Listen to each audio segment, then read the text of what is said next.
লুটপাটের অর্থ ফিরিয়ে আনা সহ বাজেটের ঘাটতি কমাতে 500 ও 1000 টাকার নোট বাতিলের প্রস্তাব দেওয়া হয়েছে জাতীয় সংসদে। এছাড়া যারা ব্যাংকগুলোকে ধ্বংস করে 28 লাখ কোটি টাকা পাচার করেছে তাদের শাস্তির আওতায় আনার দাবিও জানানো হয়। বিস্তারিত সানি আহমেদের প্রতিবেদনে। ত্রয়োদশ জাতীয় সংসদের ব্যাংকিং খাত ধ্বংস, ভুগছে চরম আর্থিক সংকটে। আবার কালো টাকা ও দুর্নীতিবাজদের বিপুল অর্থ দেশে রয়েছে লুকিয়ে। অন্যদিকে 2026-27 অর্থ বছরে বাজেটে ঘাটতির আকার 2,43,000 কোটি টাকা। আর এসব সমস্যার সমাধানে রোববার বাজেট আলোচনায় নানা প্রস্তাব দিয়েছেন সংসদ সদস্যরা।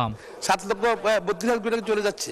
নোয়াখালী 1 আসনের সংসদ সদস্য ব্যারিস্টার মাহবুব উদ্দিন খোকন বলেন, বাইরে থাকা বিপুল অঙ্কের টাকা উদ্ধারে 500 ও 1000 টাকার নোট বাতিল করতে হবে। আর দেশে এত ব্যাংকেরও নেই প্রয়োজন। এত ব্যাংক দরকার নেই বাংলাদেশে। এমপি হলে তার একটা ব্যাংক লাগবে। 500 টাকা 1000 টাকার নোটা আপনার ব্যান করে দিলা। 2 মাসের মধ্যে টাকা জমা দিতে বলি, লিগ্যাল করতে পারবে। যদি ট্যাক্স ফাইলে টাকা না থাকে 25% টাকা দিয়ে লিগ্যাল করবে। এদিকে তার সঙ্গে তাল মিলিয়ে পটুয়াখালী 3 আসনের সংসদ সদস্য নুরুল হক নূর বলেছেন, যারা ব্যাংকগুলোকে ফাঁকা করেছে, যারা 28 লাখ কোটি টাকা পাচার করেছে তাদের শাস্তির আওতায় আনতে হবে।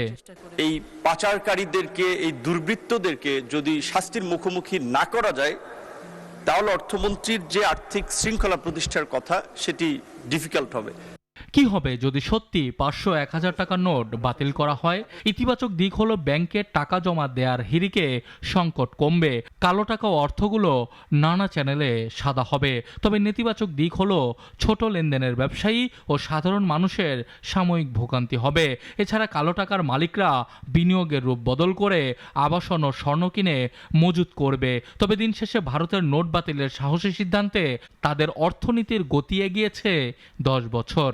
সংসদ সদস্যরা আরো বলেন, এমন একটি আর্থিক ব্যবস্থা গড়ে তুলতে হবে যাতে দেশের মানুষ বিদেশে টাকা না পাঠিয়ে দেশেই বিনিয়োগ করতে আগ্রহী হয়।